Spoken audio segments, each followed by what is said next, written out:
Hi hello ನಮಸ್ತೆ ವೀರಶೈವಸ್ ಕಿಚನ್ನ ಅಡುಗೆ ಪ್ರಿಯರಿಗೆ ಮತ್ತೊಮ್ಮೆ ಸ್ವಾಗತ. ಈ ದಿನ ನಾವು ಸ್ಪೆಷಲ್ ವೆಜಿಟೇಬಲ್ ಪಲಾವ್ ಅಥವಾ ಬಾತನ್ನು ಹೇಗೆ ಮಾಡೋದು ಅಂತ ತಿಳ್ಕೊಳ್ಳೋಣ. ಏನಪ್ಪ ಎಲ್ಲರೂ ಮಾಡೋದನ್ನೇ ಇವರು ಮಾಡ್ತಾರೆ ಅನ್ಕೋತೀರಾ? ಖಂಡಿತ ಇಲ್ಲ. ಇದರಲ್ಲಿ ಒಂದು ಸಣ್ಣ ಟ್ವಿಸ್ಟ್ ಕೂಡ ಇರುತ್ತೆ. ಇದೇ ರೀತಿ ಮಾಡಿದ್ರೆ ನಿಮ್ಮ ಬಾತ್ನ ಟೇಸ್ಟ್ ಮತ್ತಷ್ಟು ಹೆಚ್ಚಾಗುತ್ತೆ. ಮೊದಲಿಗೆ ನಾವು ಏನೆಲ್ಲ ತಗೋಬೇಕು ಅನ್ನೋದನ್ನು ನೋಡ್ಕೊಳ್ತಾ ಹೋಗೋಣ. ನಾವು ಮೊದಲು ಮಸಾಲೆ ಆಡಿಸ್ಕೊಳ್ಳೋದಕ್ಕೆ ರೆಡಿ ಮಾಡ್ಕೊಳ್ಳೋಣ. ಅದಕ್ಕೆ ಬೇಕಾಗೋದು ಕಡಲೆಬೇಳೆ, ಉದ್ದಿನಬೇಳೆ, ಒಣಮೆಣಸಿಕಾಯಿ, ಬ್ಯಾಡಗಿ ಮೆಣಸಿಕಾಯಿ, ಶುಂಠಿ, ಬೆಳ್ಳುಳ್ಳಿ, ಪುದೀನ, ಹಾಗೆ ತೆಂಗಿನ ತುರಿ, ಧನಿಯಾ, ಚಕ್ಕೆ, ಲವಂಗ ಮತ್ತು ಕೊತ್ತಂಬರಿ ಸೊಪ್ಪು ಎಲ್ಲವನ್ನು ನಾವು ಫ್ರೈ ಮಾಡಿಕೊಂಡು ರುಬ್ಕೋಬೇಕಾಗುತ್ತೆ. ತೆಂಗಿನ ತುರಿ, ಕೊತ್ತಂಬರಿ ಸೊಪ್ಪು ರುಬ್ಕೊಳ್ಳುವಾಗ ಹಾಕ್ಕೊಂಡ್ರಾಯ್ತು. ಮಿಕ್ಕಿದ್ದೆಲ್ಲವನ್ನು ಕೆಂಪಿಗೆ ಹುರ್ಕೊಳ್ಳೋಣ. ಹಾಗೆ ಒಣಮೆಣಸಿಕಾಯಿ ಮತ್ತು ಬ್ಯಾಡಗಿ ಮೆಣಸಿಕಾಯಿ ನಿಮಗೆ ಎಷ್ಟು ಖಾರ ಬೇಕೋ ನಿಮ್ಮ ಇದಕ್ಕೆ ತಗೊಳ್ಳಿ. ನಾನು 1.5 ಲೋಟ ಅಕ್ಕಿಗೆ ಸಂಬಂಧಪಟ್ಟಾಗೆ 4 ಬ್ಯಾಡಗಿ 6 ಒಣಮೆಣಸಿಕಾಯಿನ ಯೂಸ್ ಮಾಡಿದ್ದೀನಿ. ಸೊ ನಂತರ ಈಗ ಎಲ್ಲ ಸಾಮಗ್ರಿಗಳನ್ನ ರೆಡಿ ಮಾಡಿ ಇಟ್ಕೊಂಡಿರೋಣ.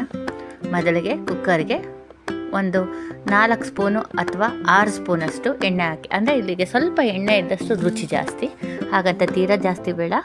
ನಂತರ ನಾವು ಸಾಸಿವೆ ಹಾಗೆ ಒಣಮೆಣಸಿಕಾಯಿ ಹಾಕೋಣ. ಈಗ ನಾವು ಹೆಚ್ಚಿಟ್ಕೊಂಡಿರೋಂಥ ತರಕಾರಿಗಳನ್ನು ಆಗಲೇ ಹೇಳಿದೆ ಮಸಾಲೆದು. ಈಗ ನಾನು ತರಕಾರಿಗಳು ಹೇಳ್ತಾ ಹೋಗ್ತೀನಿ.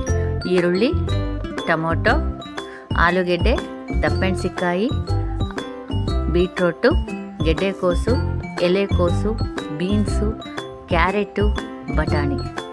ಇವುಗಳು ಇನ್ನೂ ಹೆಚ್ಚು ತರಕಾರಿಗಳನ್ನು ಹಾಕ್ಕೋಬೋದು, ಬಟ್ ಇದಿಷ್ಟು ರುಚಿಗೆ ಜಾಸ್ತಿ ಕೊಡುತ್ತೆ. ಸೊ ಹಾಗೆ ಈಗ ನಾವೆಲ್ಲವನ್ನು ತೆಗೆದುಕೊಂಡು ಚೆನ್ನಾಗಿ ಫ್ರೈ ಮಾಡ್ತಾ ಹೋಗೋಣ. ಎಣ್ಣೆನಲ್ಲೇ ಫ್ರೈ ಮಾಡೋಣ. ಆನಂತರ ನಾವು ನೆನೆಸಿಟ್ಟ ಬಟಾಣಿ, ಅಂದರೆ ನಾನು ಹಿಂದಿನ ದಿನವೇ ಒಣ ಬಟಾಣಿನ ನೆನೆಸಿಟ್ಟಿದ್ದೆ, ಆ ಬಟಾಣಿಯನ್ನು ಹಾಕ್ಕೊಳ್ಳೋಣ. ನಂತರ ಎಲ್ಲವನ್ನು ಚೆನ್ನಾಗಿ ಫ್ರೈ ಮಾಡೋಣ. ಈಗ ನಾವು ರುಬ್ಬಿಕೊಂಡಂಥ ಮಸಾಲೆಯನ್ನು ಇದಕ್ಕೆ ಹಾಕಿ ಚೆನ್ನಾಗಿ ಫ್ರೈ ಮಾಡಬೇಕು.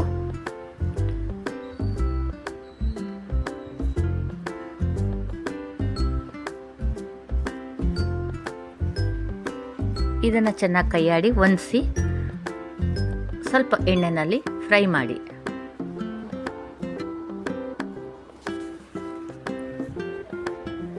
ಈ ರೀತಿ ಎಣ್ಣೆಯಲ್ಲಿ ಚೆನ್ನಾಗಿ ನಾವು ಆಡಿಸಿರೋ ಗ್ರೇವಿನ ಎಲ್ಲವನ್ನು ಹೊಂದಿಸಿ. ಈಗ ನಾವು ನೆನೆಸಿಟ್ಟ ಅಕ್ಕಿಯನ್ನು ಹಾಕಬೇಕಾಗತ್ತೆ. ಸೊ ನಾನು ಆಗಲೇ ಹೇಳಿದೆ 1.5 ಲೋಟ ಅಕ್ಕಿಯನ್ನು ಹಾಕಿದ್ದೀನಿ. ಸೊ ಇದು 4ರಿಂದ 5 ಜನಕ್ಕಾಗೋಷ್ಟು ಅಡುಗೆ ಆಗಿರುತ್ತೆ. ನಿಮಗೆ ಎಷ್ಟು ಬೇಕೋ ಅಷ್ಟು ಅಕ್ಕಿನ ನಿಮ್ಮ ಮನೆ ಅಳತೆಗೆ ಹಾಕ್ಕೋಬೋದು. ಸೊ ನಾನು ಯಾಕೆ ಇದನ್ನು ಅಕ್ಕಿನ ತರಕಾರಿ ಜೊತೆನೇ ಹೊಂದಿಸ್ತೀನಿ ಅಂದರೆ, ನಾವು ಮೇಲೆ ಹಾಕಿ ಹಾಗೆ ಬಿಡೋದಕ್ಕಿಂತ ಅದನ್ನು ಚೆನ್ನಾಗಿ ಎಣ್ಣೆನಲ್ಲೇ ಇದ್ದಾಗಲೇ ಫ್ರೈ ಮಾಡಿದ್ರೆ ಅದರ ಟೇಸ್ಟೇ ಬೇರೆ ಇರುತ್ತೆ. ಇದೇ ಆ ಟ್ವಿಸ್ಟು. ಸಾಮಾನ್ಯವಾಗಿ ಅಕ್ಕಿಯನ್ನು ಯಾರೂ ಫ್ರೈ ಮಾಡಲ್ಲ, ನಾನು ಮಾಡ್ತೀನಿ. ಈಗ 1.5ಗೆ ಮತ್ತೆ 1.5 ಅಷ್ಟು ನೀರು, ಅಂದರೆ 3 ಲೋಟ ನೀರು ಅಕ್ಕಿಗೆ, ಹಾಗೆ ತರಕಾರಿ ಬೇಯೋದಕ್ಕೆ 1 ಲೋಟ ಎಕ್ಸ್ಟ್ರಾ. ಸೊ ಒಟ್ಟು 4 ಲೋಟ ನೀರನ್ನು ನಾನು ಹಾಕ್ತೀನಿ. ಹಾಗೆ ರುಚಿಗೆ ತಕ್ಕಷ್ಟು ಉಪ್ಪನ್ನು ಹಾಕ್ತೀನಿ.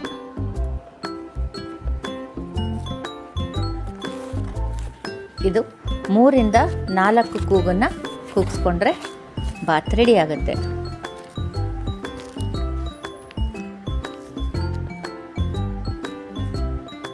ಸೊ ಈ ದಿನ ನಾವು ಮಂತ್ರನ ಹೇಳಬೇಕಲ್ಲ. ಸಾಮಾನ್ಯವಾಗಿ ನಾವು ಊಟಕ್ಕೆ ಕೂತ್ಕೊಂಡಾಗ ಊಟಕ್ಕೆ ಬೇಕಾಗೋಂಥ ಮಂತ್ರ, ಅಥವಾ ನಮಗೆ ನೆಮ್ಮದಿ ಬೇಕು, ಶಾಂತಿಯಾಗಿರಬೇಕು ಅನ್ನುವಾಗ ಈ ಮಂತ್ರವನ್ನು ಹೇಳ್ತೀವಿ. ಓಂ ಸಹನಾ ಭವತು ಸಹ ನೌ ಭುನಕ್ತು ಸಹ ವೀರ್ಯಂ ಕರವಾವಹೈ ತೇಜಸ್ವಿನಾವಧೀತಮಸ್ತು ಮಾ ವಿದ್ವಷಾವಹೈ. ಓಂ ಶಾಂತಿ ಶಾಂತಿ ಶಾಂತಿ. ಈ ಮಂತ್ರನ ಪಠಿಸಿದ್ರೆ ಮನಸ್ಸಿನಲ್ಲಿ ಶಾಂತಿ ನೆಮ್ಮದಿ ಸಿಗುತ್ತೆ. ಸೊ ಈಗ ರೆಡಿ ವೆಜಿಟಬಲ್ ಪಲಾವ್ ಅಥವಾ ವೆಜಿಟಬಲ್ ಬಾತು. ಇದನ್ನು ನಾವು ಮೊಸರು ಬಜ್ಜಿ ಜೊತೆನಲ್ಲಾರು ತಿನ್ಬೋದು ಅಥವಾ ಬೆಣ್ಣೆ ಜೊತೆನಲ್ಲಾರು ತಿನ್ಬೋದು.